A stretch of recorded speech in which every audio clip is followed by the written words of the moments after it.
Olá, pessoal, tudo bom com vocês? Sejam bem-vindos ao nosso encontro semanal, né, das nossas aulas de ciências. Mas vocês sabem que, como sempre, essa nossa semana agora é aula de reforço, né, do conteúdo trabalhado na semana anterior. Vocês estão lembrados do que foi que nós vimos na semana anterior? Quem lembra aí? Quais foram os conteúdos? Os níveis de organização dos seres vivos. De que maneira os seres vivos, o corpo, né, dos seres vivos estão organizados? Os corpos estão organizados.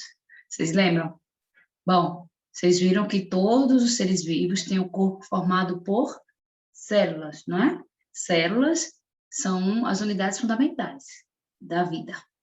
E é a menor, não é? É a menor unidade viva do corpo dos seres vivos. E elas tanto formam o corpo, como também desempenham inúmeras funções, né? Então, vocês lembram mais ou menos que foi o que nós vimos? Vamos seguir o nosso livro? Olha aí, desde a página 114 à página 120, é onde nós faremos o reforço aí, sobre os níveis de organização de animais e plantas. Aí... Gente, a unidade ela é iniciada com essa imagem, né? Que é de uma orquestra. Vocês sabem que na orquestra tem vários músicos que tocam, que fazem funções, desempenham funções diferentes, não é? Tocam instrumentos diferentes, outros cantam, são funções específicas. Mas, no entanto, né, com o auxílio aí do maestro, eles conseguem produzir o som maravilhoso, né? O som harmonioso. E aí acaba que todo mundo junto produz o som perfeito. Então, o que é que tem a ver isso com o nosso corpo? Com o corpo dos seres vivos? O que é que tem a ver? O que é que vocês acham? Tem alguma relação? Vamos lá. Olhem, assim como em uma orquestra, em que cada músico tem um papel específico e também interage de forma própria com os demais músicos, nos organismos vivos, nenhuma parte atua sozinha, embora cada uma tenha funções específicas. Então, o nosso corpo funciona como uma grande orquestra. São vários grupos, vários órgãos, vários sistemas. Estão lembrando do que a gente falou semana anterior? Então, mas ninguém trabalha sozinho, trabalha em conjunto. Lembram lá das perguntas iniciais?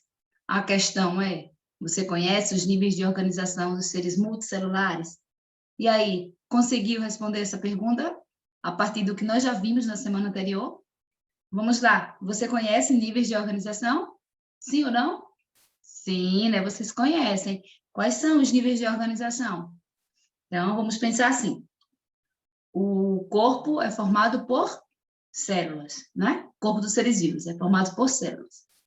Então, célula é a menor unidade viva. Grupos de células formam tecidos, não é? Então, é organização. Tecidos formam órgãos, lembram? Órgãos trabalham junto com outros órgãos, né? Um conjunto de órgãos formam sistemas que desempenham determinadas funções no corpo do organismo. E vários sistemas formam o organismo, certo? Então, é níveis de organização. Outra pergunta: quais órgãos do corpo humano você conhece? E de que são formados esses órgãos? Vocês conhecem, não é? Se nós falarmos de pele, é um órgão, não é? O que é que forma? Se nós falarmos do nosso coração, não é? Do pulmão, do fígado, do rim, da bexiga, são vários órgãos, né? O nosso corpo é cheio de órgãos. Quais sistemas de órgãos do corpo humano você conhece? Também eu sei que você está lembrado. Nós falamos de alguns sistemas, né? Quem lembra do digestório? E o que é que ele faz? Aí o respiratório serve para quê? Vamos lá? Então, vamos relembrar aí o que a gente viu. Olha aí, nós já vimos que... Vamos só falar superficialmente, tá, gente? Só para a gente lembrar. Ó, nós já vimos que as células agrupadas em tecido desempenham funções específicas. As células têm a sua estrutura básica comum, aquela estrutura formada por membrana, citoplasma e núcleo. mas não quer dizer que elas sejam todas iguais. Elas desempenham funções iguais, ela tem formas, aliás, elas desempenham funções diferentes, elas têm formatos diferentes, né? Têm tamanhos diferentes. Embora vocês sabem que todas elas são microscópicas, né? A gente só consegue observar com o microscópio. Mas, então, essas células se agrupam e formam tecidos. Já os tecidos se agrupam e formam órgão.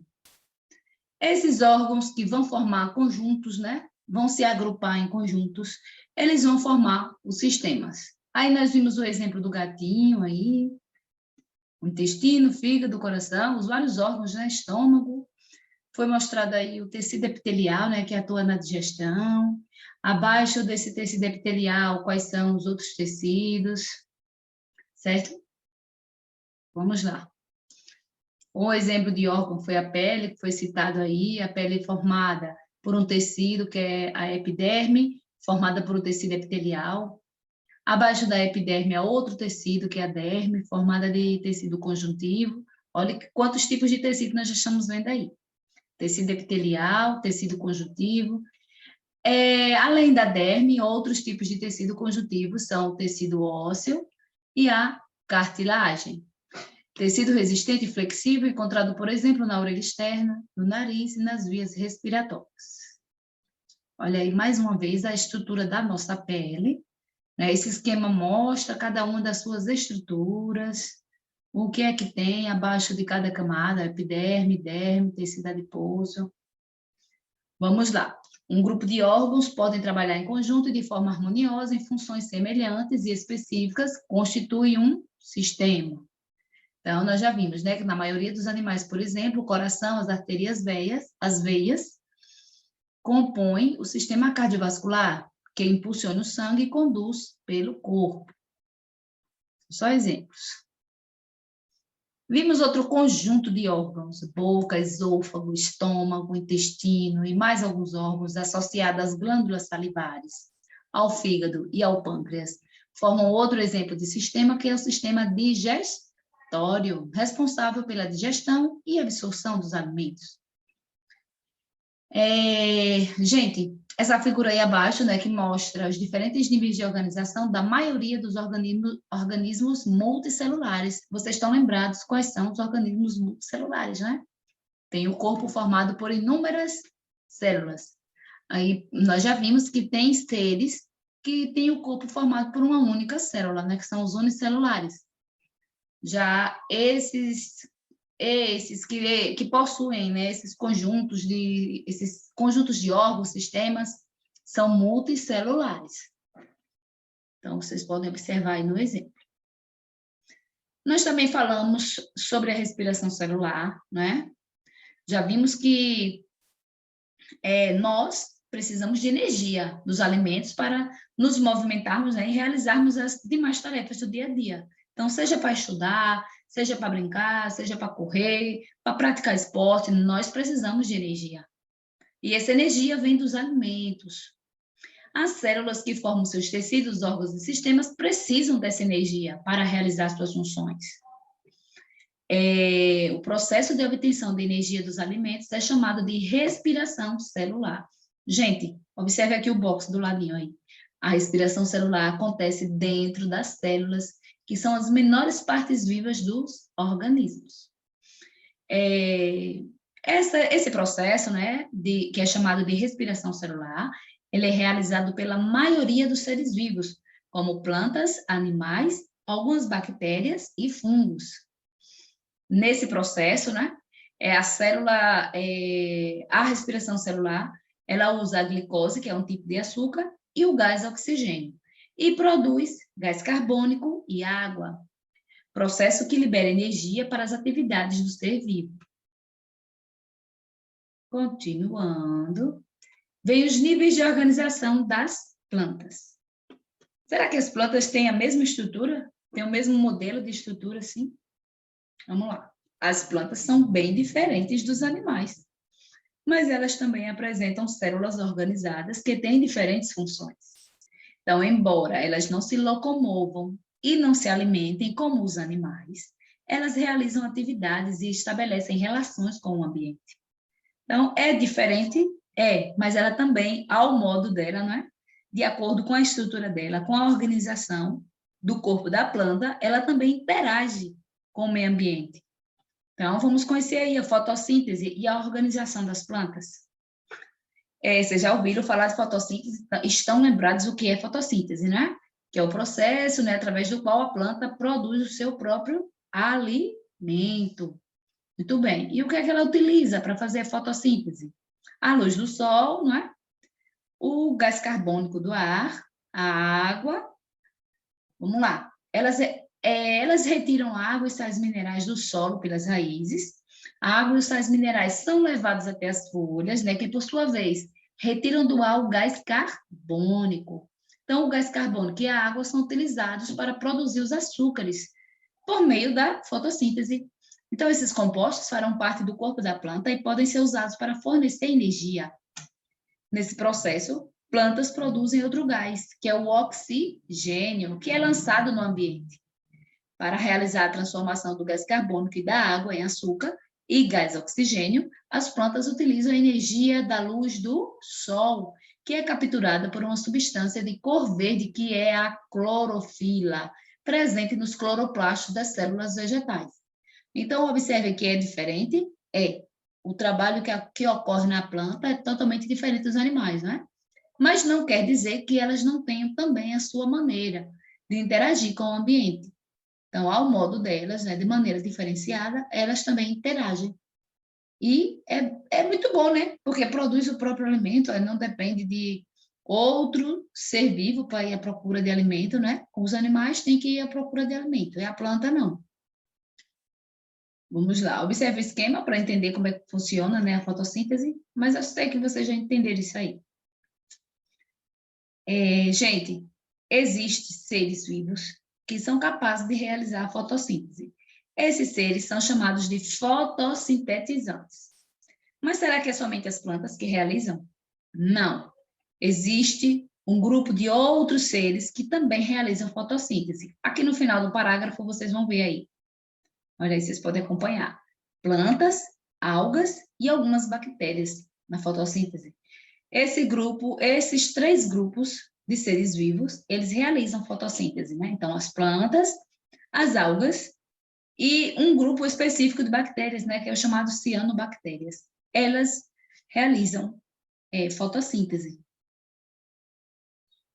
Continuando. Olha aí. Gente, na maioria das plantas, as células também se organizam em tecidos, órgãos e sistemas. Mas aí está parecendo com os animais, ó. Tecidos, órgãos e sistemas? Sim, ela se organiza dessa forma, mas vejam que é diferente dos animais. Olha, os animais precisam ingerir outros seres vivos, né? Ou seus produtos para se nutrir. Já as plantas fazem fotossíntese. Por isso, enquanto a maioria de animais tem órgãos e sistemas que lhe permitem movimentar-se e procurar o alimento, as plantas não dependem do movimento para absorver nutrientes, né? Água, sais minerais, ela fica lá paradinha, né? Você nunca viu uma plantinha sair correndo e nem vai ver, porque não é esse o perfil da planta. Ela, no lugar onde ela está, ela consegue absorver os nutrientes, né? E a energia do sol e realizar a fotossíntese. Observe que a parte do interior da folha, né, que é um órgão dos vegetais, é preenchido por um tecido rico em células com clorofila, que realiza a fotossíntese. Esse tecido é chamado parênquima clorofiliano. Observe aí a folha, a parte de baixo a estrutura como se fosse a folha cortada. A gente nem imagina que tenha tanta coisa, né?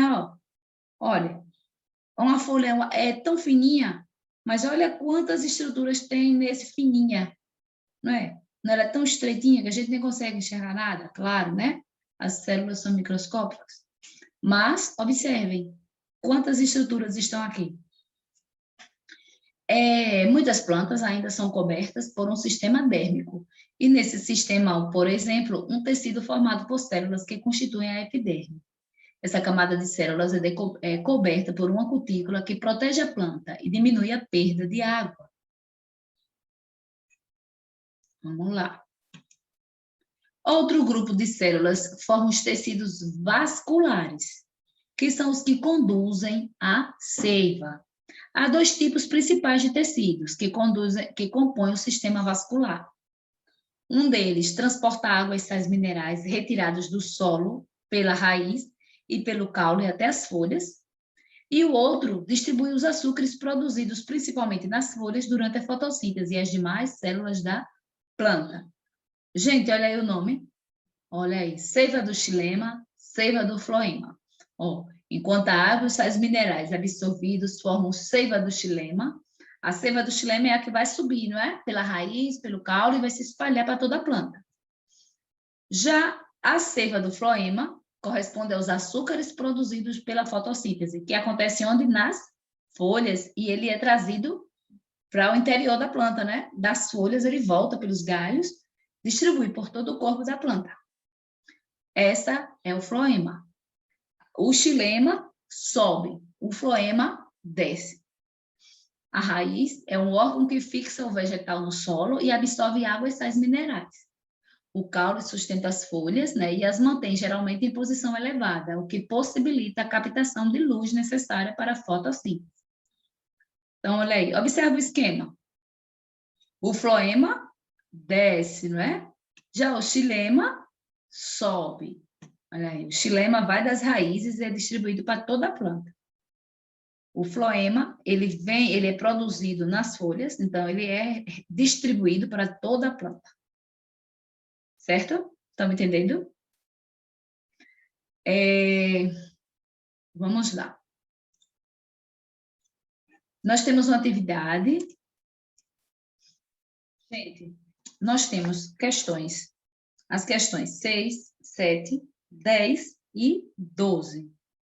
Então, a sexta nós já vamos responder agora, né? Espero que vocês estejam aí preparadinhos.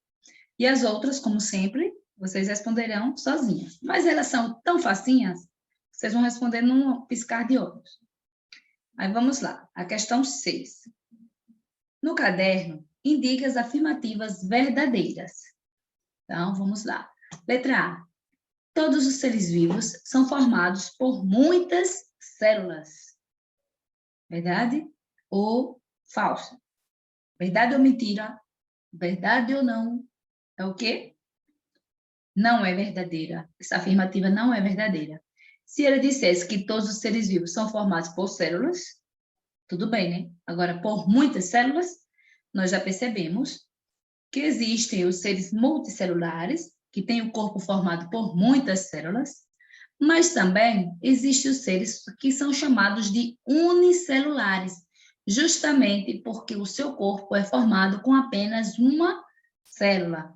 Então, não podemos afirmar que todos os seres vivos são formados por muitas células, tá certo? Então, a letra A não é verdadeira. A letra B, as células da pele podem ser observadas a olho nu. Isso é verdade? Hã? Quero ouvir vocês falando, é verdade? Não é verdade, não é? Nós já sabemos que as células são observadas com o auxílio do microscópio, elas são pequenininhas demais, né? Então a gente não consegue enxergar. A letra C, tecidos são formados por reuniões de células. E é verdade? Verdade, não é? Agora sim é verdade. Grupos de células formam tecidos. A letra D, o coração é um exemplo de tecido. Verdade? Não, não é? O coração é um órgão, não é? A letra E, o sangue é um exemplo de tecido. Verdade ou não? Verdade, verdade. A letra F, o estômago é um exemplo de órgão. Verdade? Verdade, não é? Ele faz parte do sistema digestório. E a letra G, os órgãos fazem parte de sistemas. Verdade ou não? Verdade. Então, terminamos de responder a nossa atividade. Gente, só relembrando aí, né, essa organização de níveis do corpo dos seres vivos. Então, a menor unidade viva é a célula, né? Porque o corpo dos seres vivos é formado por células. Então, a menor porção viva é a célula. E nós já sabemos que elas são bem pequenininhas, né? Que elas desempenham funções diferentes. Acontece uma série de processos no interior de uma célula. Elas formam os corpos dos seres vivos e também desempenham funções. Mas elas se agrupam e formam tecidos. Então, nós veremos que existem vários tipos de tecidos. Mais para frente, né, a gente vai perceber isso melhor. Existem vários tipos de tecidos. Só no nosso corpo, né, existem vários tipos de tecidos. E esses tecidos formam os órgãos. Então, o nosso corpo é recheado de órgãos. E esses órgãos trabalham em conjunto, desempenhando determinado tipo de função. Como nós vimos o exemplo, né, de vários sistemas. Esse conjunto de órgãos formam sistemas. E vários sistemas, né, que também trabalham em conjunto. Lembrem lá da orquestra, né? São diversos músicos que desempenham diversas funções, mas todos eles trabalham de maneira organizada e conseguem produzir o som em harmonia. Mesmo eles tocando instrumentos diferentes, tudo dá certo, tudo fica harmonioso. Então, é semelhante ao nosso corpo, que temos diversos órgãos que realizam diversas funções, mas que trabalham em conjunto e faz o nosso corpo funcionar direitinho, certo? Espero que vocês tenham conseguido, né, acompanhar aí a nossa aula, responder a nossa atividade. Então, já nós voltaremos para a nossa segunda videoaula da semana, que é dando continuidade, né, fazendo reforço ao que nós já vimos anteriormente. Nós vamos falar sobre alguns sistemas do nosso corpo, tá bom? Então, até já!